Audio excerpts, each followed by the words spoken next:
All they got is an explanation, running from accountability, right? Aaron got it.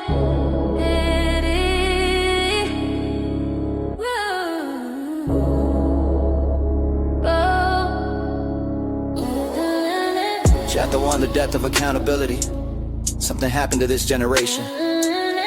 And no, it wasn't just TikTok or bad parenting. Somewhere between, you can be anything you want, and it's not your fault. We gave birth to a culture addicted to excuses. They got a reason for everything, except why they didn't show up, didn't finish, didn't try, or didn't care. Ask them why they're not where they want to be, and they'll tell you it's because someone else held them back. Their job, their parents, their trauma, their ex, the system, the weather, Mercury in retrograde. Anything but the mirror. What this generation doesn't seem to understand is that an excuse is a coffin, a place where dreams, goals, and self-respect go to die. You can't build a life of blame. You can't build character hiding from responsibility. The death of accountability didn't happen overnight.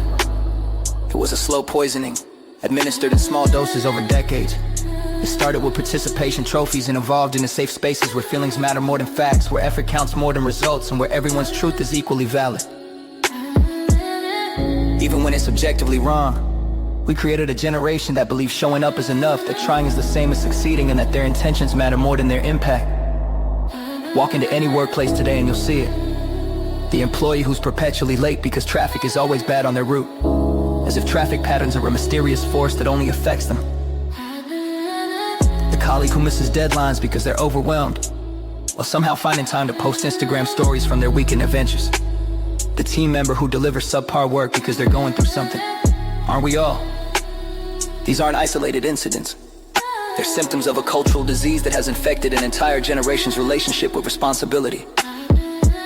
We've taught them that circumstances are destiny, that obstacles are excuses, and that personal agency is optional. The result is a cohort of adults who navigate life like passengers in their existence, waiting for someone else to drive them to success. The excuse epidemic has created a peculiar form of learned helplessness. Unlike the traditional version studied in psychology labs, this isn't about giving up after repeated failures. This is about never truly trying in the first place, because there's always a ready-made explanation for why success is impossible from the start. It's a preemptive surrender disguised as self-awareness. The excuse makers don't realize they're trading temporary comfort for long-term misery.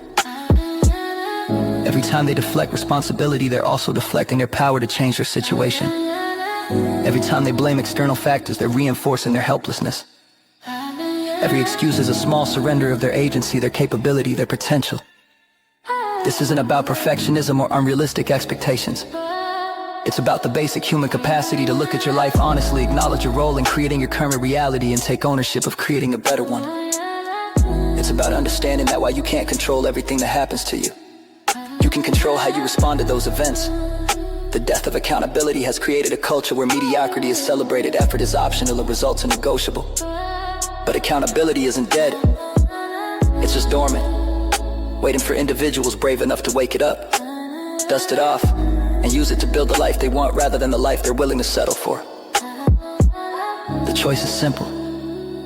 You can live a life of excuses or a life of results. You can be a victim of your circumstances or the architect of your future. You can blame the world for your problems or take responsibility for your solutions. You can't do both. What will your choice be? The mirror is waiting. The question is, are you ready to look? By Aaron Golden.